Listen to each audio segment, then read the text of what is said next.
Hey, do you guys remember the movie Where the Heart Is? Did you watch it? Look, it was a movie, and it was all about this girl who secretly moves into a Walmart without anyone noticing. It's pretty tragic. And she's pregnant, okay? And she's living inside the Walmart, and then she gives birth to the baby when the store is closed because she's locked in the Walmart. No one notices. She gives birth. It's like Walmart propaganda, it feels like, but I guess it's based off a true story. Anyways, it stars Natalie Portman, and I loved that movie as a kid. I was like, wow, I want to live in a Walmart. Honestly, I give her a lot of credit because if I'm pregnant and I don't have anywhere to live, I'm going to go to a Walmart and like live there if I could. I mean, Walmart's huge. They have everything you could possibly need, right?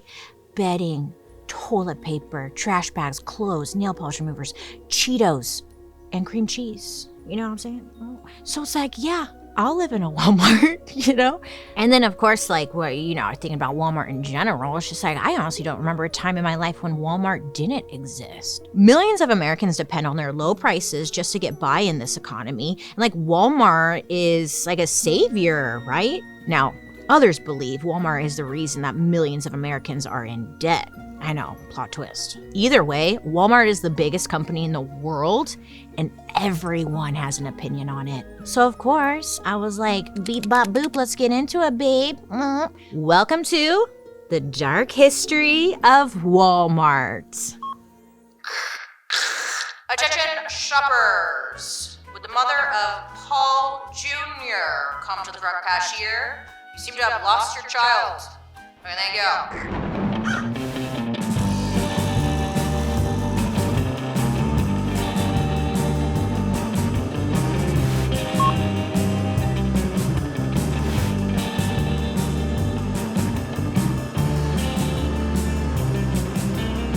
Hi friends, I hope you're having a wonderful day today. My name is Sarian, and I'd like to welcome you to my podcast, Dark History. Here, we believe history does not have to be boring. It might be tragic. Sometimes it's happy. But either way, it's our dark history. Before we get into it, don't forget to like and subscribe. I'm always posting new content. And let me know what you think down below in the comments section. I love hearing from you. Now, let's get into it. Where do we start, huh? I don't know about you, but whenever I think about Walmart, I think about a lot of things. But I think a standout is Paris Hilton. Remember on The Simple Life? She didn't know what Walmart was. And it's a pretty iconic moment because she's like, I don't know. What is Walmart? It's like they sell wall stuff? No. What is it? Like she truly did not understand what Walmart was. And I think all of us who were watching it was like, our minds are exploding. How do you not know what Walmart is? Everyone goes to Walmart. It was wild. Before researching this episode, the only thing I knew about Walmart was that, you know, their stuff is cheap. And sadly, I always hear about how unhappy the employees are, right? That's all I've ever heard, but I've never like looked into it, right? And because they're like such a huge company, I figured, hey, Bailey, now's the time. They probably have a shady past. This could be an episode. Let's do it. And here's what I learned. Walmart is so much bigger than any of us realize. Okay, it's a punchline to a lot of us, but to this day, Walmart is the biggest company in the world. They have 2.1 million employees, and they make 1.9 billion in sales every day. Do you understand that? That's a lot of money. The Waltons, the family that created Walmart, is the richest family in the entire world. While everyone in the media is always talking about Elon Musk and Amazon guy, you know, the billionaires trying to like run the country, the Waltons are getting richer and richer by the freaking minute to a level that you and I will never see. And that's not being shady or anything. It's just we'll never understand their type of money, okay? Now, they stay out of the news. We never hear about them. So it's like, I have some questions. What's going on? What are you guys doing with all that money? Because I know you're not spending it on the employees. Okay. So, you know, I got to digging and I wanted to find out how they do it. Like, why do we love Walmart or somewhere? Like, what's up? So, the story starts with the founder of Walmart. His name's Sam Walton. Sam was born March 29th, 1918 in a working class family that struggled financially. On top of that, Sam's home was I guess, not a happy place. His parents were constantly arguing, and it's said that Sam actually found like his happiness and his worth in working. You know, it's probably like an escape to get out of those people. It was said that he was very competitive at whatever Sam did. He was constantly taking odd jobs to save money. And even when he went to college, he was working several jobs just to pay for school. I'm like, go for him, right? He hustled. He's like the grandpa that would tell you, back in my day, I pulled up my bootstraps and I worked and I paid for college and my family. He's that guy, you know? And he did it, to give him credit, you know? Anyways, 1940, Sam graduates college and he decides, or he gets a job working as a salesman at JCPenney's. I know, JCPenney's. And right away, I guess he really liked the business. He was great at sales. Everyone loved him. But when it came to like the technical stuff, like paperwork and like being organized, numbers, some people are really, really strong on that and some people are not that great at it. And Sam wasn't that great at it. I guess he like screwed up a lot. Sam's boss pulled him aside and told him, hey, listen, you're not that great and you're never going to make it in retail. I'm sorry, this job's probably not for you. So, I mean, this was upsetting to Sam. He's like, oh man, I really like this, but yeah, I know I do suck. Anyhow, so at the same time, like World War II is now rolling around. So Sam decided he was going to do his part, you know, help defend the country. And he ended up serving in World War II from 1942 to 1945. He serves in World War II. He comes home and he gets married. He ends up settling in Arkansas. And he decides to get back to like the one thing that he really enjoyed. Retail. I mean, he didn't want to like give up his dream. He really liked it. He liked something about it, right? Now, F that boss who told him he couldn't do it. He's like, nah, like F that guy. I'm going to run my own store. So Sam, he got married, right? I know, found love quick, locked her down. His wife's dad, so Sam's father-in-law, had a little bit of money. So he goes to the father-in-law. He's like, hey, can I borrow like $20,000? I'll pay you back just to get started.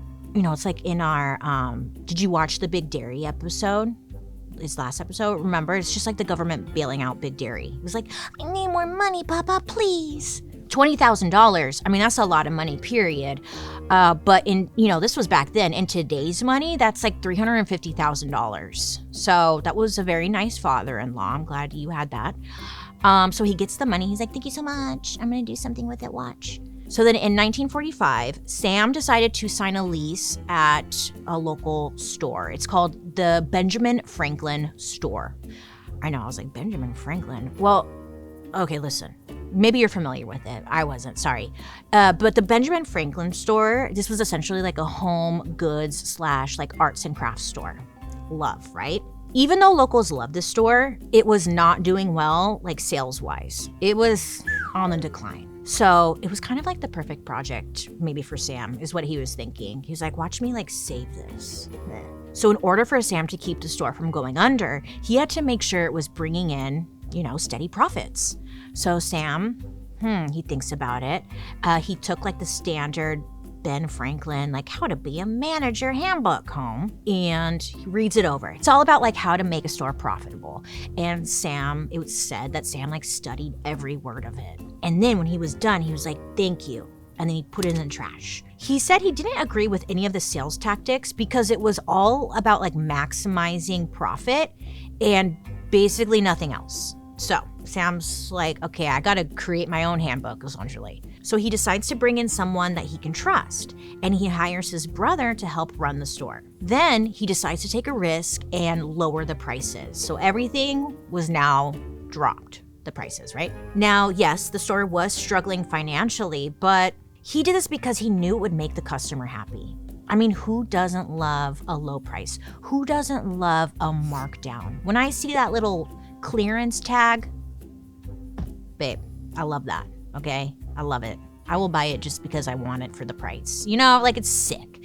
Anyways, he knew this. He was like, people love that, you know? And he's like, if I mark down my prices, I'm sure the customers will start telling everyone like, hey, they're having a sale or whatever. Like he just had a gut feeling it was gonna bring in more customers. Sam was thinking about sales first and profits second. Now, this was a big swing, right? Because no one ever thinks like that. You always put profits first. It's so freaking annoying. But he's like, I'm gonna try something different. And it worked. Customers came to Sam's store and Sam kept his prices low. So Sam's store, the Ben Franklin one, so his franchise became like the most successful one ever. So Sam is like, ooh. You know, like, no one's gonna buy me. So Sam not only turned a profit, but he was now making double what the other stores in the area were. Mic drop, bye.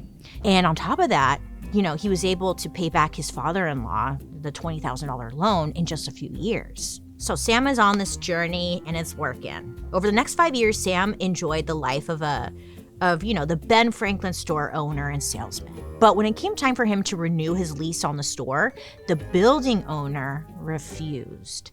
I guess the building owner wanted to give the store, Sam's store, over to his son. So Sam's like, fuck you. All my hard work and you're just gonna give it to your son? Suck my dick, you know? So Sam was basically kicked out of the store that he saved, brought back to life, and made super successful. Now, yes, messed up. He had to spend years of his life to this goddamn store, and they were just taking it away from him. But he knew, I have an idea, right? Like, it obviously worked. I could do it again. And this time, it could be even bigger and better. And I can get rid of that Ben Franklin name. What if I use my name? You know? So throughout the 50s, Sam owned over a dozen Ben Franklin stores, and he was able to make them all super profitable. And by the early 1960s, Sam realized that he had proven himself. Okay, he didn't need this Ben Franklin store anymore. You know? I don't like that guy's name. I want to use my name. You know, maybe I could start a chain of stores called Sam Walton. Sam. Sam. You know, he's thinking. And maybe, just maybe, he can continue to make a name for himself in the Midwest. So he's really thinking about it. He's vision boarding it, I'm sure. Writing in his diary, I'm sure. So Sam, he follows his dreams in life. He gets all the funds together and he decides he's going to open up his own little store. Oh, the name just came to me. Walmart Discount City. It rolls off the tongue. July 2nd, 1962 in Rogers, Arkansas. I know, Arkansas, huh? Why do we pronounce it Arkansas? Because it's like Arkansas. It should be Arkansas. And I just want to say that and I will die on that hill. Okay? Just saying that for the record. But on July 2nd, 1962 in Rogers, Arkansas, the very first Walmart Discount City opened their doors. Yeah. Now, maybe you're thinking, where'd that name come from? Well, you know, Wall is for the first part of his last name, and Mart comes from supermarket. So Walmart, he's like, sometimes you ever like get those light bulb moments like in the shower or on the toilet, and I bet you it just smacked him in the head. He's like, you know? Now, he added Discount City because I think he wanted to make it clear to the audience, the customers, that, you know, Discount City, right? So I think he added that for some flavor. Anywho, so, Walmart. Sam decided he was going to use the same tools that had made the Ben Franklin store successful. But, you know, he was going to turn it up a notch. First, Walmart was going to be a discount store, which means that he was going to be super competitive when it came to pricing. If the store down the street sold sponges for 10 cents a piece, he was going to sell his sponges for 8 cents. Now, to you and I, we're like, okay, wow, 2 cents, killing it. But Sam knew every cent counted. Sam grew up during the Depression, and he knew if you could save customers $5 a week, that would make like a huge difference for them. So like he knew the importance of saving money. Sam was also going to make sure to pay attention to the customers' shopping patterns. He also like made a habit of talking to his employees. I know, wild. And getting their honest opinions on the store. Like, hey, what do you think I could be doing? He was constantly trying to figure out, what people were looking for and how to please everyone. He did this because he wanted his employees to take ownership and pride in like whatever their job was, whether it was stocking the shelves, being a cashier, unloading, the trucks. He wanted them to care about Walmart as much as he did. And it seemed to work because, allegedly people really enjoyed working there. Sam knew that like happy employees would translate into customers enjoying shopping there. Also, Walmart wanted his employees to recite a Walmart cheer at the beginning of each day. And I think they still do this. Let me know. When I worked retail, we always had to do like start the day. If you were working the opening shift, you'd have to start the day with a cheer. Pay me more and I'll read your cheer, goddammit. So Sam wanted every day to start off on a positive note, and he knew if there were good vibes in the store, customers would choose to come to his discount store, which was important because at this time, Walmart wasn't the only discount store in Arkansas. The discount stores that were around during this time, they were only in major cities. And because in their mind, they didn't want to go to the Midwest because everyone in those areas to them were low income, or impoverished. And they were like, they're not going to spend money or whatever, which to you and I is like, those are your customers, whatever. It was an inconvenience though, because if you lived in a small town and you wanted to get something like an iron at a discount price, you would have to take a long drive to the nearest main city, get your discount iron, and then back. And if you do the math, gas, time, blah, blah, blah, financially, does this even make sense? So it was a missed opportunity that these other stores, they weren't there for the people. He never thought less of like small Midwest towns at all. It's where he grew up. So he actually set Walmart apart from those other big stores by opening his stores in these small towns. And it seems like common sense, but at the time it wasn't, This was like, what's he doing? That's not gonna work. He was bringing respect to these areas, essentially saying like, hey, I see you. You deserve discounts too. Now, customers loved this shopping experience because the employees were so nice and they engaged. How's your day today? Hey. And of course, they love the low prices. Plus, Walmart was great because it was like they had everything. Lawnmowers, underwear, basic groceries. It was very convenient. Sam brought the city in one store to the Midwest, He's like, you no longer have to go to 10 different stores. You come to my one store and I will be able to have everything for you. Sam was able to keep profits up and costs down by like trimming the fat that most retail stores in the area had. So for example, he almost never spent money on promotional flyers or decorations for the store. So everything was bare bones. It's ugly to look at, sure, but it saved with costs. Now at this time in the 60s, the way a store looked was a very big part of like the shopping experience.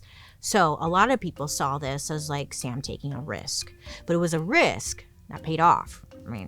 Obviously.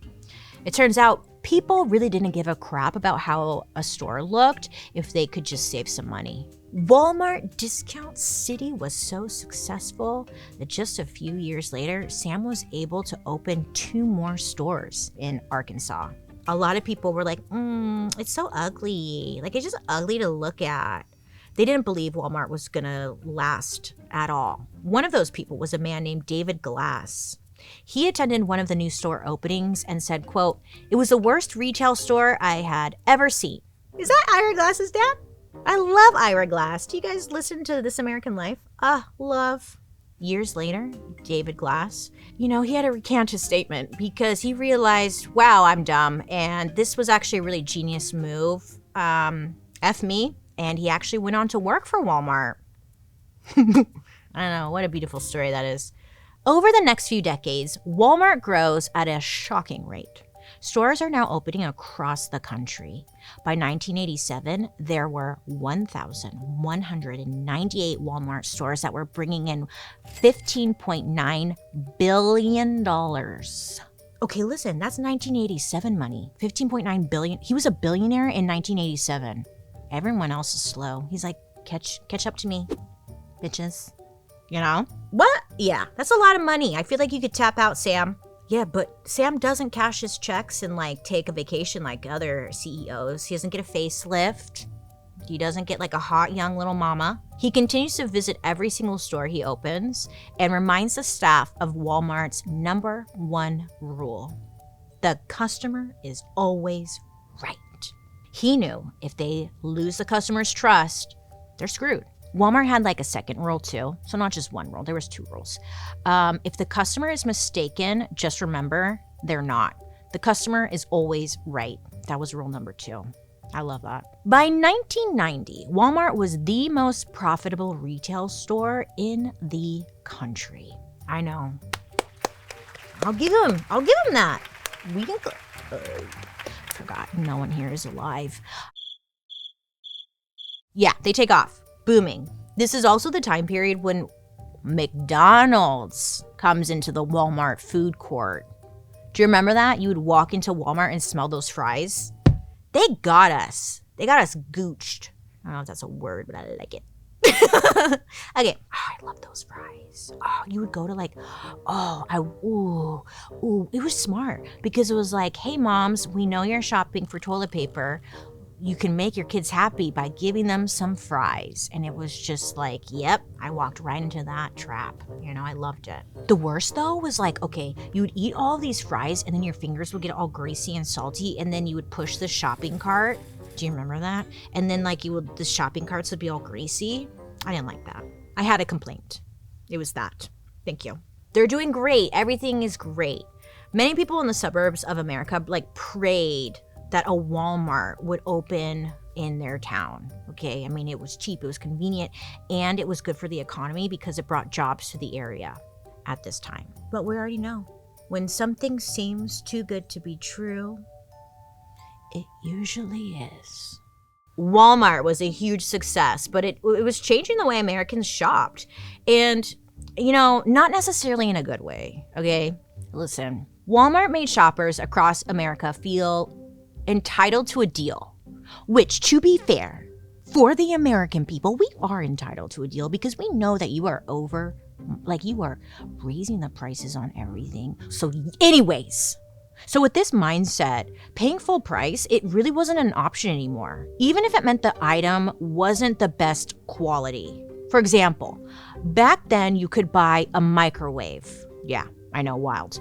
But you could buy a microwave from a local mom and pop shop for $100. Now, it was good quality. It was implied that this microwave would last you until you died, okay? You would never need a microwave again.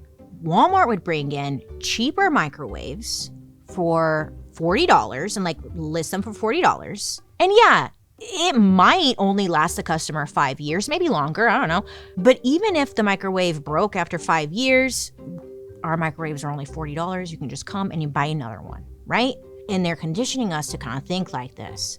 Cheaper quality, yes, I get the cheaper price and I could just buy another one, toss out the other one.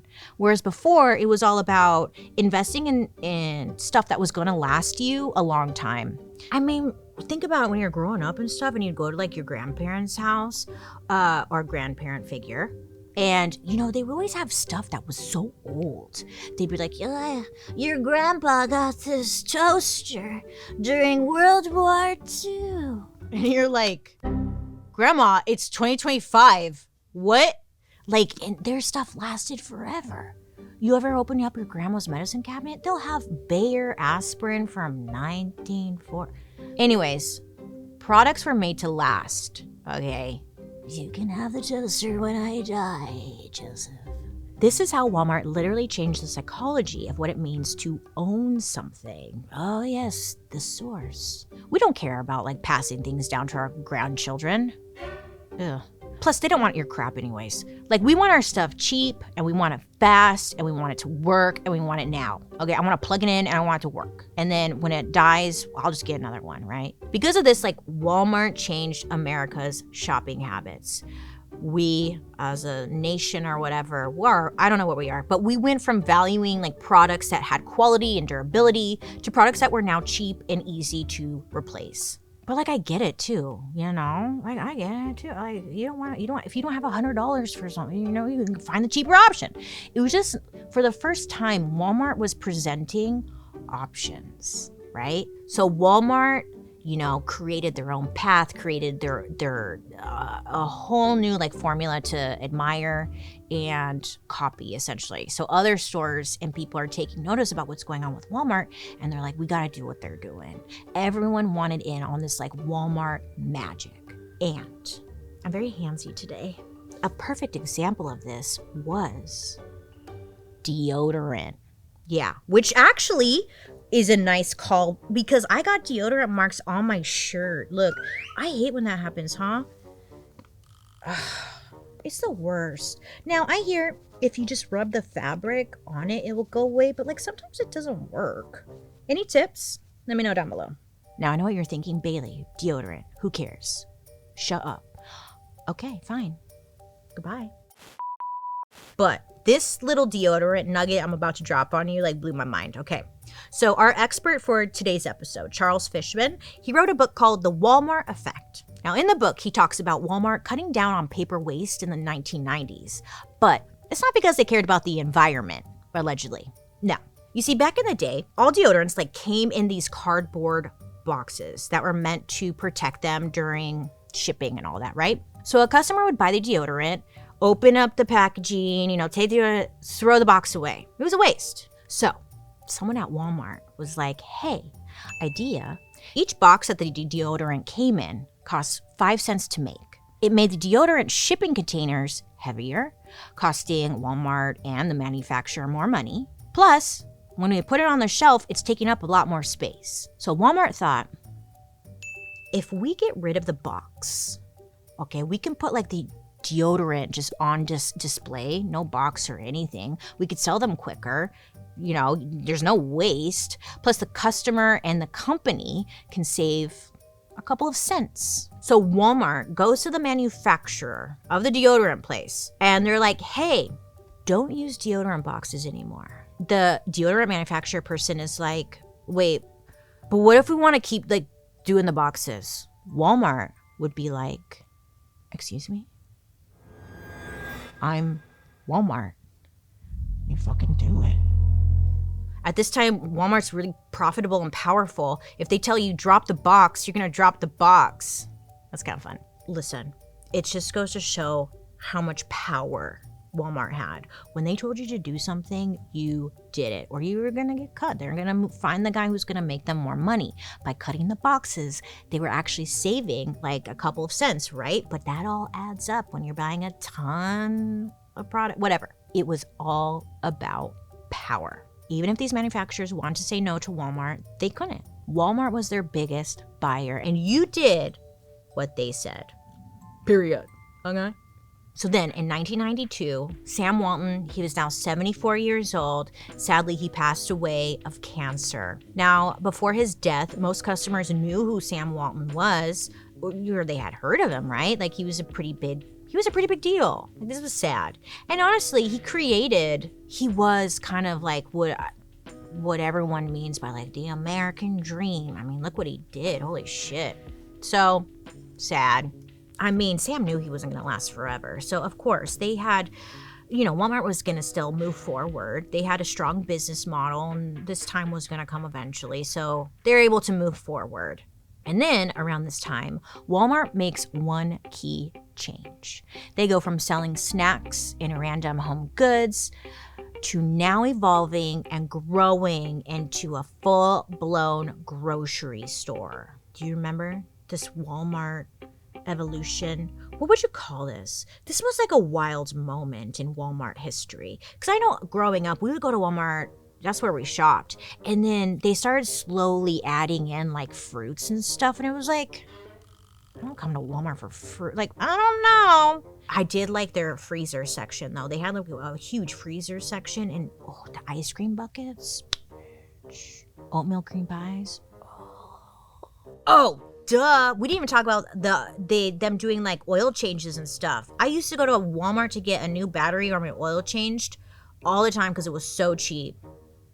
Okay, but the 2000s became Walmart's like Supercenter era. Oh, mind you, at some point they dropped the Walmart like discount city. They were like, we don't need that, just Walmart. But now they're evolving, they're growing into the next era, the Walmart Supercenter era.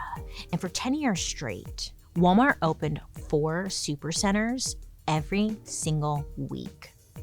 Where were they finding the place?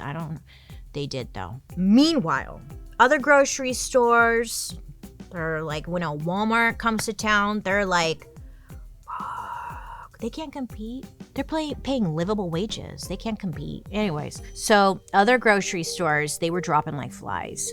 9 U.S. grocery chains filed for bankruptcy during Walmart's growth. Walmart got rid of Lucky's. Did anyone shop at Lucky's? Shout out to Lucky's. Never forget. I love the commercial because it was like the lady with the short red hair. She looked like Reba. I love Lucky's. Okay, so sad. A lot of stores were closing because they couldn't compete with Walmart. So today, Walmart now sells more groceries than any store in the world. They sell 25% of all groceries sold in the United States. But despite all this growth, over the years, Sam's focus on the idea of happy employee, happy customer, kind of got pushed aside, forgotten, hidden, removed, faded. Goodbye, Behind the scenes, scandal began creeping into Walmart workplaces all across the country. All those low prices were affecting the people nobody was thinking about, the employees. So by the year 2000, Walmart has a ton of stores, like 4,000 stores, and they also have I think near 1 million or over 1 million employees. It was cute that Sam used to go around and talk to all the employees and stuff, but this day and age with this growth, it was like they couldn't keep up with every employee at every store, right? They can't. With Sam gone and the pressure to keep profits high, employees started to feel disrespected, underpaid, overworked. And to them, it felt like they were the last ones Walmart seemed to be thinking about. So when companies are the size of Walmart, there's usually a push within the employees to unionize. When employees unionize, they're teaming up and saying hey, we deserve fair pay, decent hours, and to not be treated like garbage. Thank you. And then a bigger organization, aka the union, steps in to help make sure that it actually happens. The union will negotiate for better pay, safer working conditions, and just really looking out for the employees. To big companies, unions are seen as the enemy. It's such a fucking eye roll, right? Okay. When workers unionize, usually that's gonna come with a cost. The company's gonna have to pay a lot of money. Okay? And then on top of that, the company is now gonna, be at risk of getting sued or fined if they don't follow the union rules. And a lot of big companies don't want to do that because they want to take advantage of us and they want to not pay us and they don't. We should do an episode on unions. Maybe. I don't know. Let me know. The only way a company like Walmart can operate is if everything and everyone stayed within the budget. Unions were not in the budget. So Walmart did everything in their power to shut the union people up, and make sure they weren't planning anything. I guess there was a situation in the year 2000. There was a group of Walmart employees in Jacksonville, Texas, and they all voted to unionize. This specific group of employees were butchers at Walmart. So they were working in the meat department. So the job of being an in-store butcher at Walmart meant you had to be highly skilled. It took a lot to do that job. Plus, it's also dangerous. They have knives. So the butchers, they knew this, and they wanted to work better hours. They wanted better pay, and they just wanted to make a living. Sorry. So they voted to unionize, and their bosses were notified. So these butchers are making some progress. They are able to get everyone on board. Everyone's in on it, okay? And all that was left to do was essentially to announce the decision. We're unionizing, okay? It's gonna be great. We're heroes, woo! But plot twist. These demons. And demons meaning Walmart. Instead of letting the butchers unionize, you know what Walmart did? Walmart thought to themselves, do we even need a meat counter? Who gets meat? And all the executives were like, yeah, we don't get meat at a counter. Yeah, you're right. We don't need butchers. Walmart was acting like the Godfather, slashing people, trying to act like they're being nice about it, but low key, they had some issues. Your job. You're asking too much. You come to me asking for a raise, to unionize. the butchers. Well, I got butchers of my own. We're gonna slice you like we slice the meat. We don't need butchers. Butchers need us. So you know what they did? Walmart got rid of the butchers and completely eliminated their jobs. Yeah, that's why you don't see a butcher anymore. Have you seen one? Exactly. Now, I'm not just talking about like the butchers that were in like Texas Walmart. They got rid of butchers in every single Walmart across the United States. Congratulations, Walmart. You did it. Walmart, they still kept the meat department, but now they were selling pre-cut, pre-packaged meat. Assholes, huh? Now, the employees obviously were very pissed, and they tried to fight back against this whole situation, but Walmart came back with some excuse saying that they'd always planned to start selling prepackaged meat. They're like, we were thinking of this way before you were unionizing. No, this was already happening before that. Sorry. Regardless of whether or not this was true, we know it's not true, let's be honest. The butchers had no way of fighting them. They now had no job. They had nothing. They got fucked. Yeah. Now, this sent a pretty strong message to everyone who was paying attention. All these employees. You mess with Walmart, we're gonna take your job. Do you want that? You want that? Huh? No, you don't want that, do you? Well, you better follow the rules. Walmart never faced any consequences for their actions. Why would they? They're Walmart. Yes, it sucked. But many employees were now like, dude, if I say anything, I'm gonna lose my job, whatever. So a lot of them just kept their heads down, kept working, because a lot of us you just need the paycheck, right? It's fucked up. Then, in 2001, one brave Walmart employee decided to take the risk and expose what really happened behind Walmart's closed doors. In 2001, a Walmart employee named Betty Dukes, I know, because can you think of like cute jeans? But that's not the point. Betty Dukes decided to sue Walmart, okay? Not only did she sue them, she filed a class action lawsuit. Now Betty, she worked for Walmart as a cashier, and eventually she became a department manager. She claimed that Walmart paid women less than the men, even though she and all the other women were doing the same exact work, right? She also said that Walmart didn't promote women to manager positions like they did with the men. Now, the lawsuit also described how female employees, at Walmart, were usually pushed to lower paying departments. One of the biggest complaints in the lawsuit was how women allegedly had to deal with a sexually hostile work environment. Do we believe it? 100%. Oh my God.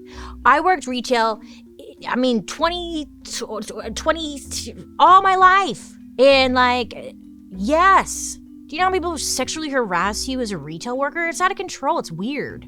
Anyway, so she's like, listen, I'm tired of this shit. I want to do something, right? And she did, and I love that for her. There were sworn declarations from around 110 women describing what they had to go through on a regular basis. There was a male department manager who told a female employee, quote, God made Adam first, so women would always be second to men. So obviously, they're kind of like dumb.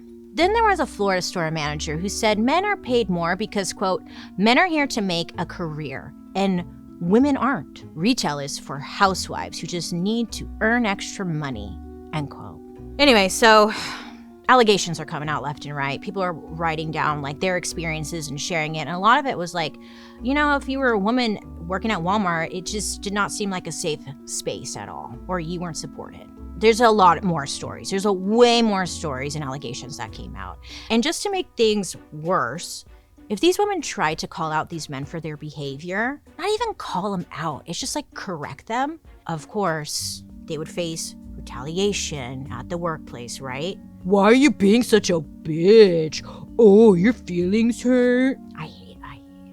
This case ended up being one of the largest employment class action suits in America's history. It actually made it all the way up to the Supreme Court. This is because the Supreme Court had to approve this lawsuit before it could move forward. Now, America, yes, it gets to the Supreme Court. Yes, progress. Ugh. Then you watch it all burn down because the Supreme Court didn't approve. They didn't approve it as a class action lawsuit. Why? I don't know, because they don't like us. And instead, they encourage these women to file their own lawsuits or form a smaller class action like lawsuit group. It just, it didn't make sense to them. The women had already spent like so much time on this lawsuit. They with all of the evidence they needed, you know, they're obviously upsetting people. It's not like you just go back to Walmart and start working like normal. Like, yeah, I'm sure they're gonna welcome you with open arms. So most of them, when they got this news, they couldn't move forward. It was just a huge bummer. Even though each of these cases happened at different Walmart stores in different states, in my opinion, it was like the perfect example of how modern day Walmart seemed to care more about their business than their employees. It seems like unless you worked at a Walmart and had firsthand experience, most of the public didn't know what was going on behind closed doors. But then in 2004, something else popped up. Guess who? Peekaboo, it's me, New York Times. Hi. The New York Times. They were doing an investigation about what had been going on, you know, at Walmart after hours. How were they treating their employees?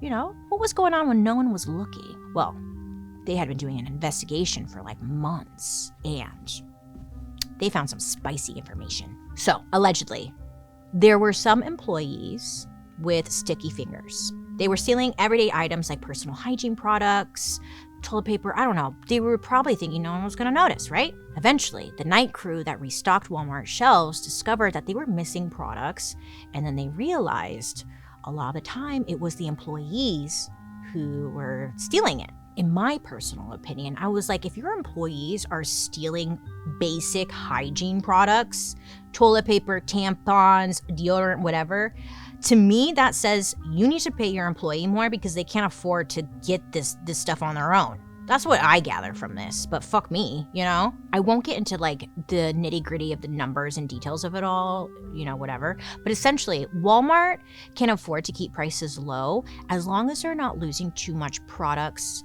to theft. For example, if someone steals like a single container of deodorant, Walmart would have to sell 10 deodorants just to make up for that one that was stolen in order to break even. So like low key, if it's one deodorant, one time, okay, you know, like it's not a huge hit. But if thousands of people are stealing across like all Walmarts, that cuts into Walmart's profit.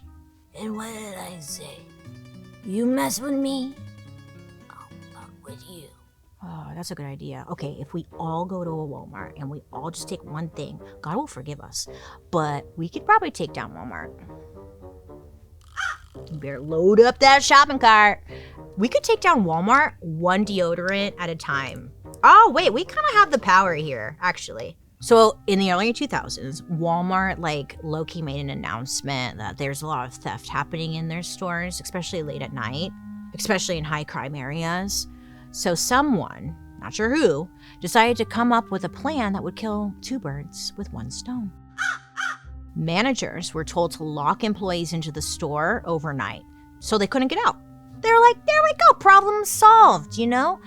I mean, the logic was like, if they can't get out, their stolen merchandise couldn't get out either. Walmart, they said that they did this to protect their employees from robberies, you know?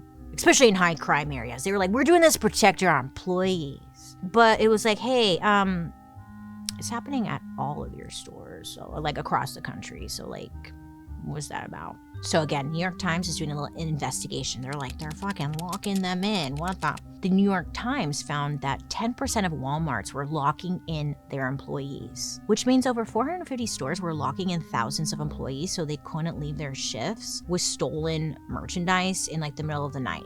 Now, remember, like not everyone stole.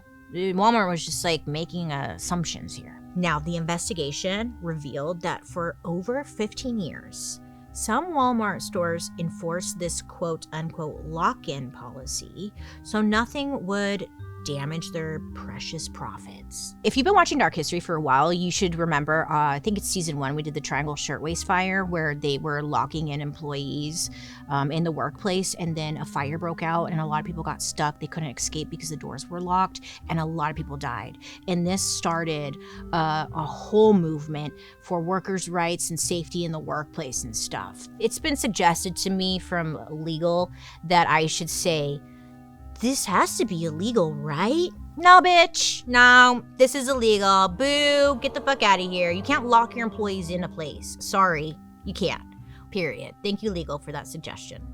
We should rage. I'm really upset. And we should go steal deodorant. So, New York Times, remember, they're doing this investigation. Nobody knows. Nobody knows that it's going on, and I love that. But Walmart, someone found out that this was going on. Someone at Walmart found out that the New York Times was about to publish this little expose. Or just a story, I don't know. Right before it was published, in just a matter of days, those hundreds of stores, I don't know, it was like a miracle or something. They just miraculously stopped locking employees inside. Now, Walmart didn't come out and like make a statement or anything. It just like, what are you talking about? We don't lock them in. Look, Walmart denied the allegations. One spokesman said that, look, if employees really needed to leave, like they could have gone through the fire exit. What are you talking about? Like they weren't locked in. That's crazy. That's like so dumb, you guys. Like, why are you saying that? But again, if you like read that New York Times like article or whatever, like to this day, it's like we know that that bad.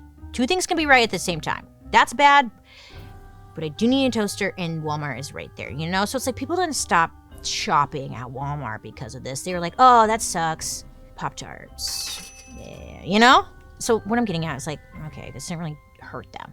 By the mid-2000s, millions of Americans depended on Walmart to get affordable groceries and home goods or whatever they needed. In fact, at this point, half of the adults in America shopped at Walmart every single week. Besides the employees, the people who really suffered from Walmart's success were the mom and pop shops. According to an article from Bloomberg, quote, in 2006, months before a Walmart store was opened in the Austin neighborhood of Chicago's West Side, researchers counted 306 businesses in the surrounding area. 2 years after Walmart opened, 82 of those businesses had closed. So most of these businesses that were closed were small businesses. You work with Walmart.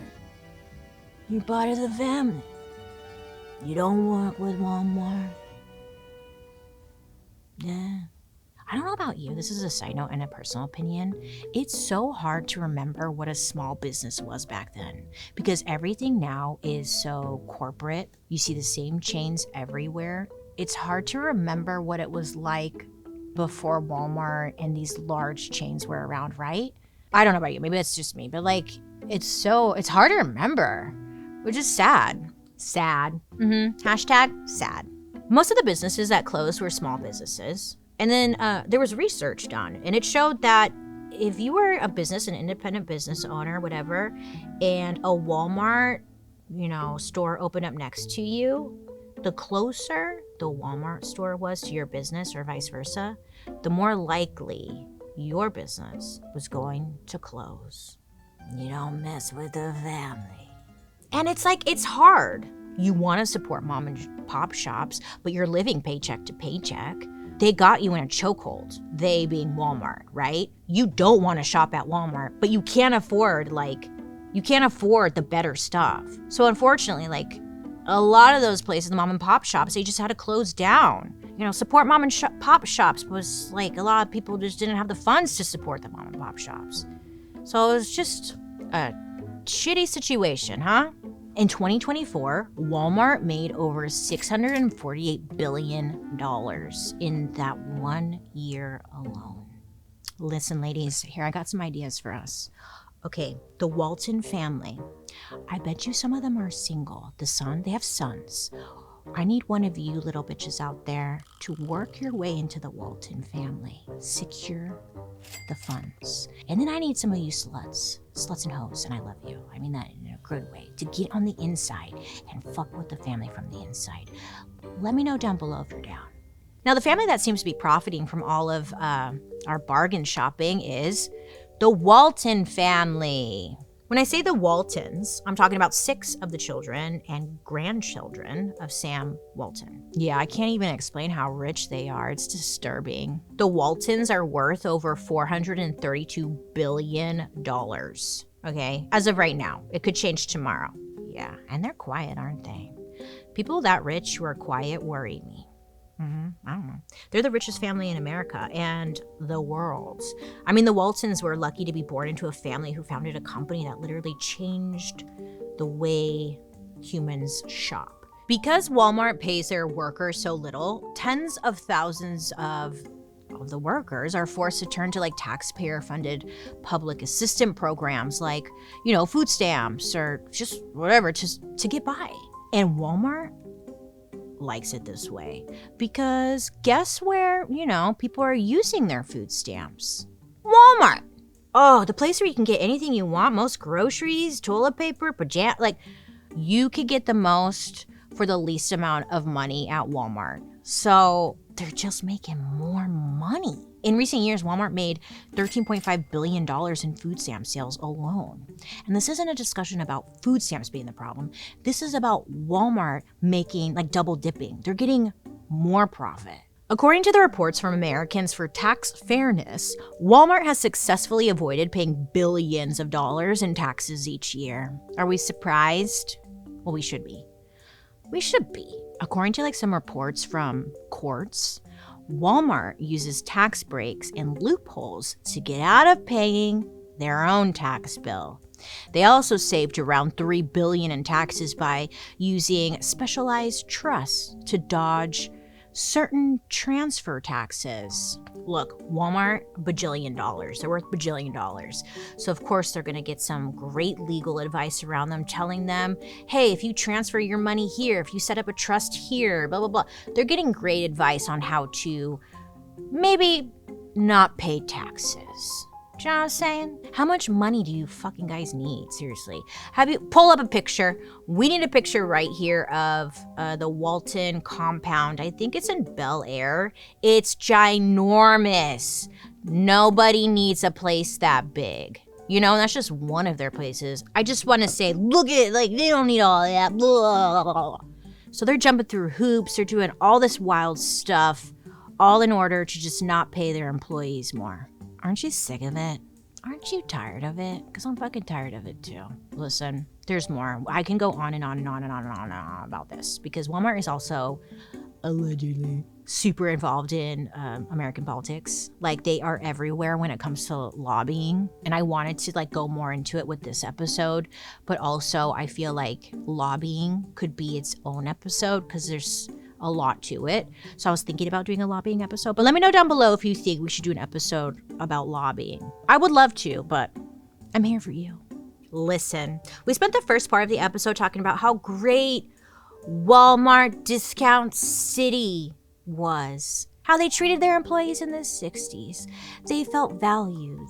They felt heard. They took pride in working for Walmart Discount City, And then you compare it to today. When you walk into a Walmart, it almost feels like you're inconveniencing everybody. You're like, oh, sorry. They always seem unhappy, the workers. I don't blame them. A job is a job. They're just trying to get paid, right? But instead of being upset with the employees or the managers, be upset at the Walton family and how they're running this big business and what they're doing because they're cutting corners. We need to be mad at them, not the workers.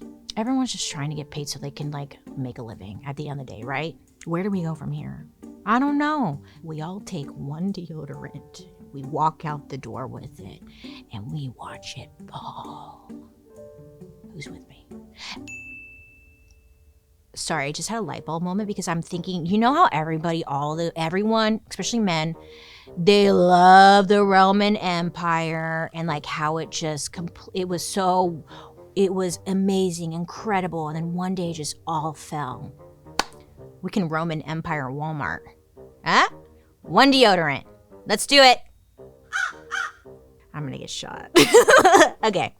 I think we can all agree Walmart should be paying their employees more money. They should be able to unionize. I just wish, the one thing I hate about doing dark history stories, it's you learn all this not awful, but hard truths.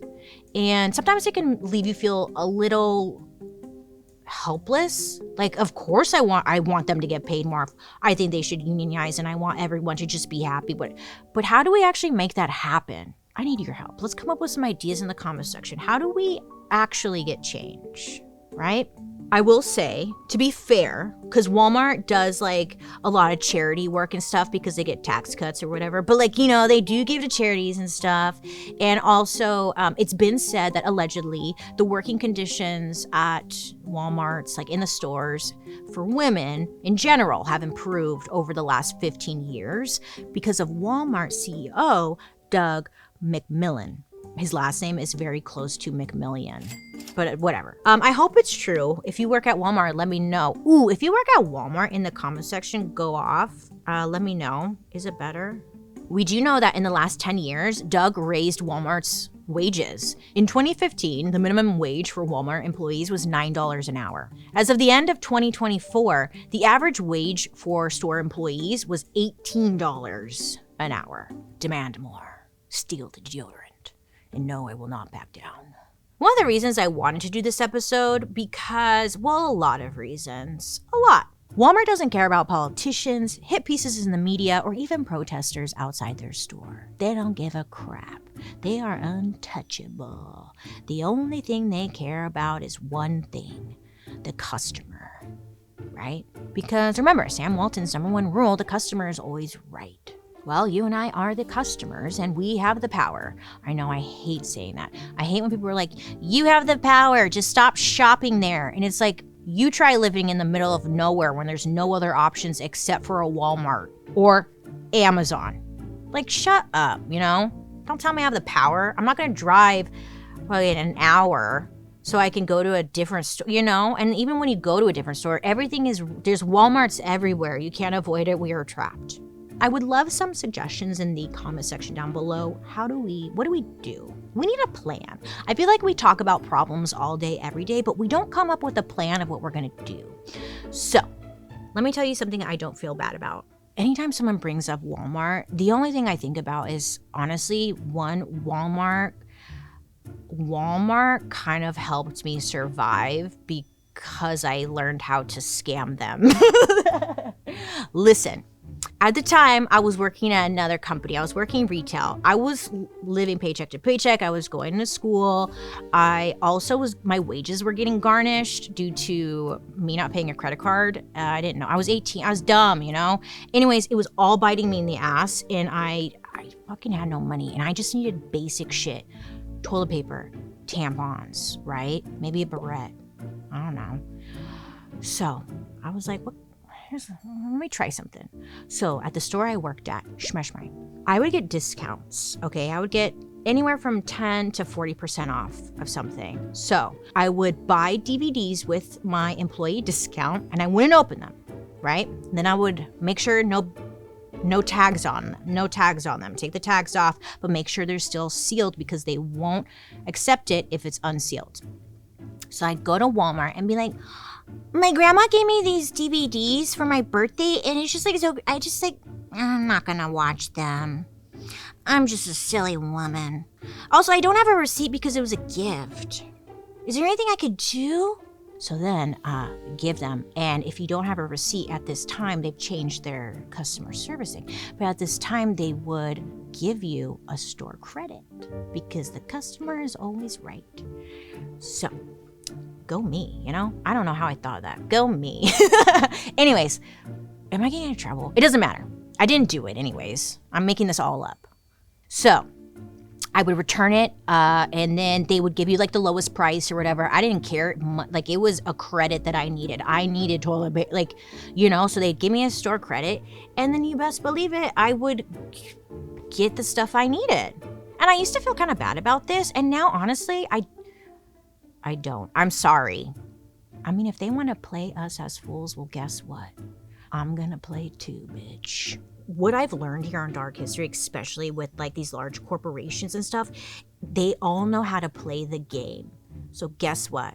Get in on it and play the game.